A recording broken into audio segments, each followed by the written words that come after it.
नमस्कार, कैसे हैं आप लोग। आई होप आप तमाम लोग ठीक होंगे, अपनों और अपनों का ख्याल रखे होंगे। वक्त है एक नई कहानी की, और कहानी जो आज की हमारी होने जा रही है, वो कहानी की शुरुआत जो आप लोगों को खबरों के माध्यम से मिली होगी। कल शाम की बात है। दिल्ली के मुख्यमंत्री अरविंद केजरीवाल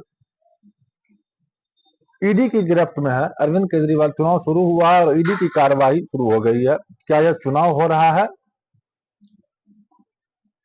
इस चुनाव का लेवल प्लेइंग फील्ड है। दिल्ली के मुख्यमंत्री के घर कल दल बल के साथ ईडी की टीम पहुंच गई है। खबरें आंधी की तरह उड़ रही है कि केजरीवाल गिरफ्तार कर लिए जाएंगे, उनसे पूछताछ चल रही है। दिल्ली में राष्ट्रपति शासन लगा दिया जाएगा। पुलिस ने उनके घर को घेर लिया है। आम आदमी पार्टी के विधायक और मंत्री भी दिल्ली के मुख्यमंत्री के सरकारी आवास पर पहुंचने लगे हैं। अतिशी सिंह ने कहा है कि संविधान को बचाने के लिए हम लोग यहाँ जमा हुए हैं। दिल्ली सरकार के एक और मंत्री सौरभ भारद्वाज का मीडिया में बयान आया है कि जिस तरह से मुख्यमंत्री के घर के अंदर पुलिस है, लगता है कि रेड मारी गई है और हो सकता है कि गिरफ्तार भी कर लिए जाएं। आम आदमी पार्टी ने इसे अभी से ही इसे राजनीतिक अभियान में बदलना शुरू कर दिया है। उन्हें भी लगने लगा है कि केजरीवाल की गिरफ्तारी हो सकती है, लेकिन जोर दिया जा रहा है कि केजरीवाल को गिरफ्तार तो कर लेंगे, लेकिन केजरीवाल की सोच को गिरफ्तार नहीं कर पाएंगे। इसी लाइन पर पंजाब के मुख्यमंत्री भगवंत सिंह मान ने भी ट्वीट किया है, चुपचाप यहाँ पर किनारे खड़े हैं, कोई कुछ नहीं कर रहा है, चुपचाप खड़े हैं हम यहाँ। दिल्ली के मुख्यमंत्री अरविंद केजरीवाल जी को बिल्कुल नाजायज तरीके से, गैर कानूनी तरीके से, बिना किसी सबूत के ईडी गिरफ्तार करने की कोशिश कर रही है। पूरी भारतीय जनता पार्टी के इशारों पर आज ईडी काम कर रही है। और आप यहाँ पे देखिए, पूरी पुलिस की छावनी बना दी गई है और हम चुपचाप यहाँ खड़े हैं और पुलिस हमें हटा रही है। मैं तो यह कह रही हूँ कि दिल्ली पुलिस जो आज यहाँ खड़ी है, इनको दिल्ली की महिलाओं की रक्षा के लिए खड़ी होनी चाहिए। और ना दिल्ली के मुख्यमंत्री आज से, यह भारतीय जनता पार्टी नरेंद्र मोदी जी ये चाहते हैं कि किसी भी तरीके से अरविंद केजरीवाल जी की गिरफ्तारी करें, ताकि वो लोकसभा चुनाव से बाहर रहे। अरविंद केजरीवाल जी एक सोच है, विचारधारा है। आप उनको गिरफ्तार तो कर सकते हो, लेकिन उन सोच को गिरफ्तार नहीं कर सकते। दिल्ली की आम जनता की ये लाइनें थी, जो उस वक्त दिल्ली के सीएम अरविंद केजरीवाल के घर के बाहर कुछ महिलाओं का जोर शोर से वहां पर इसी तरह की मीडिया में बयानबाजी चल रही थी।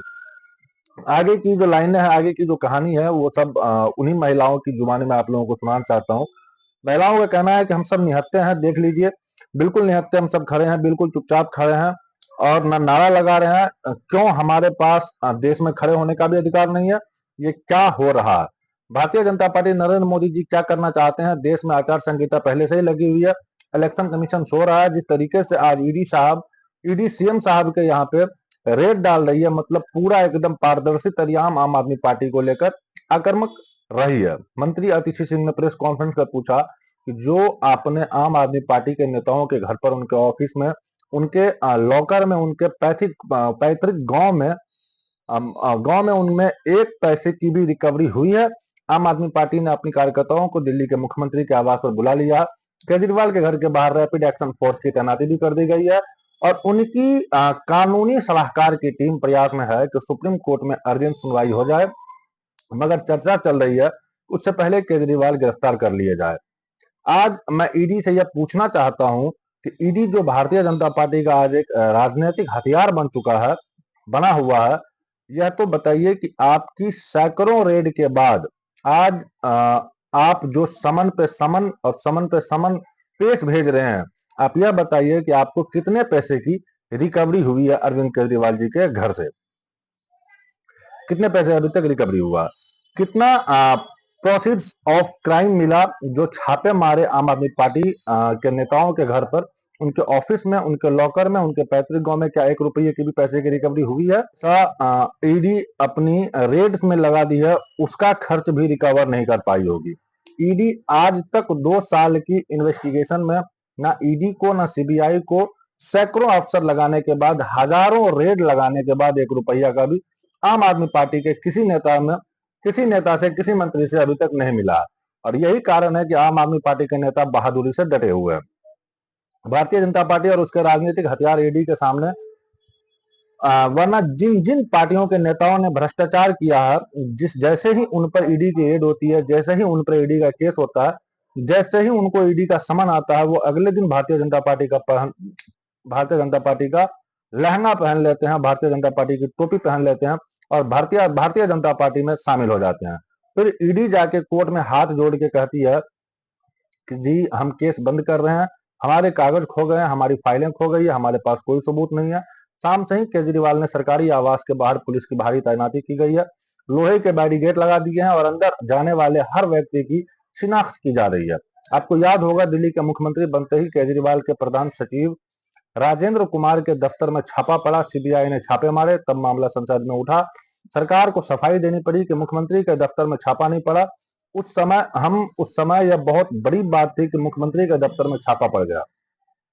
आम आदमी पार्टी ने आरोप लगाया कि मुख्यमंत्री के दफ्तर को क्यों सील किया गया था। इसी तरह अगस्त 2019 का समय याद कीजिए, शाम का वक्त था, टीवी कैमरे पर सब कुछ लाइव चल रहा था। पी चिदंबरम का घर था, सीबीआई के अफसर दीवारें फांद रहे थे जबकि रास्ते सीधे जा सकते थे, मगर इस तरह का दृश्य रचा गया कि देखने में वह भयानक लग रहा था। चिदंबरम को 100 दिनों से ज्यादा जेल में बंद कर दिया गया। इसी तरह का मंजर आज कुछ देखने को मिल रहा है। केजरीवाल जी की सरकार और उनके गृह मंत्री और उनके मंत्री हमेशा ही एजेंसियों की निगाहों में रहे हैं। इसी तरह झारखंड के मुख्यमंत्री हेमंत सोरेन को गिरफ्तार कर लिया गया।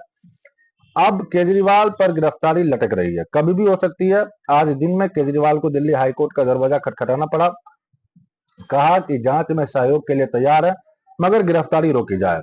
ईडी ने कहा हमारे पास केजरीवाल के खिलाफ काफी सबूत हैं, इसलिए हम उन्हें पूछताछ के लिए बुला रहे हैं। तब कोर्ट ने कहा कि अगर आप केजरीवाल को नहीं बता रहे हैं कि किन कारणों से बुला रहे हैं तो हमें दिखाइए आपके पास किस किस तरह के सबूत हैं। देखिए, हम अभी अपने लीगल ऑप्शन तो बिल्कुल कंसीडर करेंगे, लेकिन यह बहुत बड़ी विक्ट्री है कि ईडी के इतने विरोध के बावजूद भी हाईकोर्ट ने केस को डिसमिस नहीं किया। मुझे नहीं लगता कि आज तक किसी भी मैटर में ईडी को लाकर अपने कागज तक दिखाने पड़ गए, सारा सबूत भी दिखाना पड़ गया कोर्ट में, लेकिन उनके बावजूद हाईकोर्ट ने हमारी इंटर्म रिलीफ की एप्लीकेशन को डिसमिस नहीं किया। बाकी और क्या लीगल ऑप्शन है हम जरूर एक्सप्लोर करेंगे, लेकिन आज यह साबित हो गया कि जज साहब ने जब सारे कागज देख लिए तो उन्हें समझ में आ गया कि ईडी की इस बात सुनने लायक नहीं है। दिल्ली शराब नीति का जांच का मामला 2 साल से चल रहा है। ईडी ने केजरीवाल को 9 बार समन भेजे, केजरीवाल हाजिर नहीं हुए, उनकी वैधता की कोर्ट में चुनौती देते रह गए, मगर अब लगता है कि केजरीवाल गिरफ्तार कर लिए जाएंगे। यह कोई सामान्य समय नहीं है। केजरीवाल ने हाईकोर्ट में पहले से ही सारे समन की संवैधानिक को चुनौती दी है, जिन पर 22 अप्रैल को सुनवाई होनी है। कोर्ट ने इसी तरह की समन ईडी को दिया, लेकिन ईडी फिलहाल अभी तक कोर्ट में अपनी सबूत पेश नहीं किए हैं। केजरीवाल के बारे में उन्होंने बस इतना ही कहा है कि हम अभी उनको बस पूछताछ के लिए बुला रहे हैं। बाकी आगे की जो भी कार्यवाही होती है हम आप तक जरूर पहुंचाएंगे। अभी तक का फिलहाल का वीडियो यहीं तक था। इसके रिलेटेड काफी सारी ट्वीट्स भी आपको पॉलिटिकल पर्सन की, पॉलिटिकल आदमी, पॉलिटिकल नेताओं की आपको देखने को मिल जाएंगे, जहां पर केजरीवाल के सपोर्ट में ही काफी सारी ट्वीट्स की गई है। विरोध में अभी तक कोई भी ट्वीट उनके नहीं आई है, बिकॉज भारतीय जनता पार्टी नहीं चाहती है कि वो अपना इस तरह का इशारा बाकी सारे लोगों को, बाकी देश के लोगों को दिखाए कि इसमें उनका कोई भी हाथ रहा हो पहले, अब या कोई आगे भविष्य में रहने वाला है। यही थी कहानी। आई होप कि वीडियो पसंद आई होगी। वीडियो पसंद आया तो वीडियो को लाइक कीजिएगा, चैनल पे अगर नया है तो चैनल को सब्सक्राइब कर बेल आइकन प्रेस कर दीजिएगा। मिलते हैं किसी नए वीडियो में नए टॉपिक के साथ, तब तक के लिए जय हिंद, जय भारत।